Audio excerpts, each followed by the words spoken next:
Gospodarska zbornica Slovenije je decembra in januarja v okviru agende 46+ in tudi zunaj nje odprla številne aktualne teme in oblikovala konkretne predloge za izboljšanje gospodarskih razmer v državi, razbremenitev gospodarstva, s tem povečanje konkurenčnosti Slovenije in posledično izboljšanje socialnih razmer v prihodnosti. Kako ocenjujete sodelovanje Gospodarske zbornice Slovenije s pristojnimi vladnimi in parlamentarnimi organi in kaj pričakujete?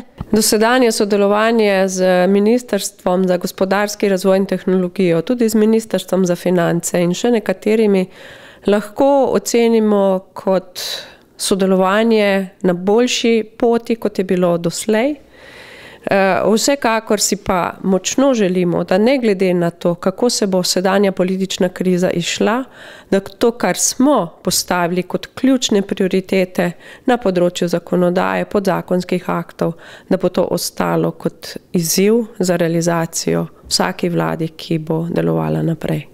Moram reči, da smo v dosedanjem delu bi rekel, zadovoljni, predvsem s tem, da smo uspeli sprejeti pokojninsko reformo, ki je bila kar, bi rekla, trd oreh. Zadovoljni smo, ker je tudi delodajalcem prinesla nekaj subvencij, zmanjšanje stroškov dela, predvsem za starejše in mlade zaposlene. Seveda pa teče delo naprej na reformi trga dela, kjer saj trenutno ni takšnega zadovoljstva na delodajalski strani. Moram reči, da amandmaji so na mizi, da bodo pogajanja tekla vse do, upam, srečnega zaključka, v tem smislu boljših rezultatov in večjega zadovoljstva delodajalske strani, se pa zatika in tukaj moram reči, da nismo tako uspešni in tako zadovoljni s samim potekom. Kaj pričakujete? Pričakujemo, da bo končni rezultat takšen, kot si ga želimo. Je pa dejstvo, da je politična kriza, ki je zdaj na površju in ki jo bo treba razrešiti, tista, ki lahko tudi negativno zaključi potek teh pogajanj. Ja, dosedanje delo ocenjujem zelo pozitivno, predvsem delovna srečanja z Ministrstvom za gospodarstvo in razvoj in na podoben način bi si želela, da bi sodelovali tudi z drugimi ministrstvi. Pričakujemo seveda čimprejšnje uresničevanje predlaganih ukrepov oziroma tudi razčiščevanje določenih odprtih vprašanj, ki smo jih pač tekom teh razprav na nek način odprli in skušamo jih ustrezno tudi reševati. Ja, trenutno sodelovanje, ki se je vzpostavilo recimo temu pred nekaj meseci, poteka v bistvu zelo dobro, tudi zelo intenzivno. Mislim, da smo skupaj nakazali že kar nekaj dobrih rešitev, seveda pa jih je treba še prenesti, bodisi v zakonodajo, se pravi konkretizirati.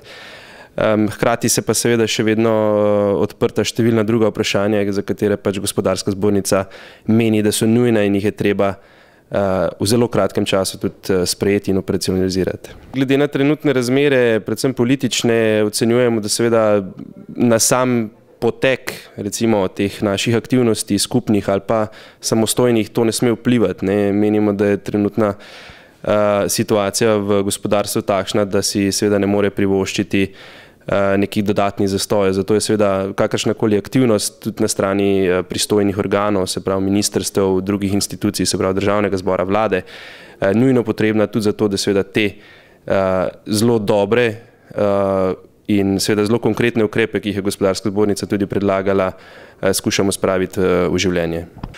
Jaz ocenjujem dosedanje sodelovanje kot uspešno. Delamo na večjih področjih. Združenje za inženiring sodeluje z Ministrstvom za gospodarstvo in tehnološki razvoj, z Ministrstvom za infrastrukturo in prostor in pa z Ministrstvom za finance na različnih področjih, predvsem na uvajanju investicijske prakse, učinkovite investicijske prakse v Sloveniji, ki bazira na mednarodnih izkušnjah in tudi na FIDIC-ovih pogodbah. Pri tem želimo seveda pripraviti tudi dopolnila k obstoječi zakonodaji zakonodaji, predvsem pri zakonu za javna naročanja. Želimo seveda izboljšati dosedanjo prakso izbire najugodnejšega ponudnika, želimo izboljšati dosedanjo prakso priprave razpisne dokumentacije, gre predvsem za popise gradbenih del in pa seveda zelo pomemben projekt oživljanje gospodarstva. Mi pripravljamo listo potencialnih investicijskih projektov v Sloveniji, pripravljamo tudi listo barijer, ovir, administrativnih in drugih ovir, ki ovirajo razvoj in pa začetek teh projektov. Skratka, jaz ocenjujem, da smo na pravi poti, da imamo tudi zelo dobre ekipe, tako strani državnih organov, kot strani zbornice, tako da menim, da je smiselno, da s to prakso nadaljujemo. V decembru smo začeli intenzivna srečanja, predvsem z Ministrstvom za gospodarski razvoj in tehnologijo. Torej v okviru delegacije zbornice je bilo gradbeništvo ena od tem, ki je bila v začetku najbolj poudarjena. Gre za izjemno kritično stanje v panogi in zato smo mi posvetili kar nekaj več pozornosti.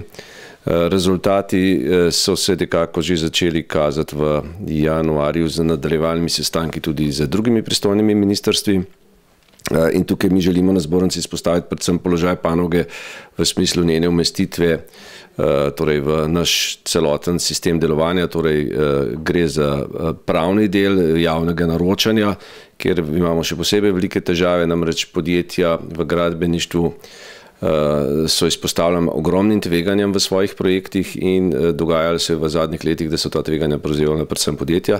To se je potem poznalo na podizvajalcih, seveda tudi na zaposlenih in to ni pot, po kateri gremo lahko naprej.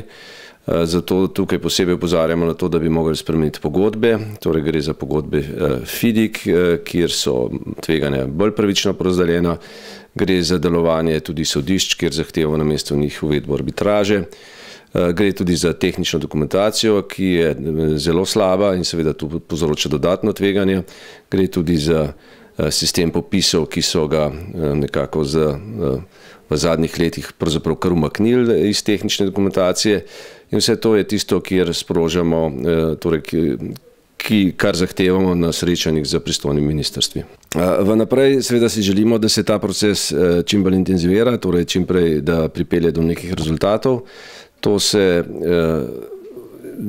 bil en glavnih problemov do sedaj, da nismo bili uspešnejši in seveda upamo, da se bo to kljub seveda političnim burni situaciji vendarle nadaljevalo. Na vse zadnje gre za tehnične stvari, kjer gre za neko racionalno odločanje in te stvari moramo narediti brez kakršnih koli zadržkov.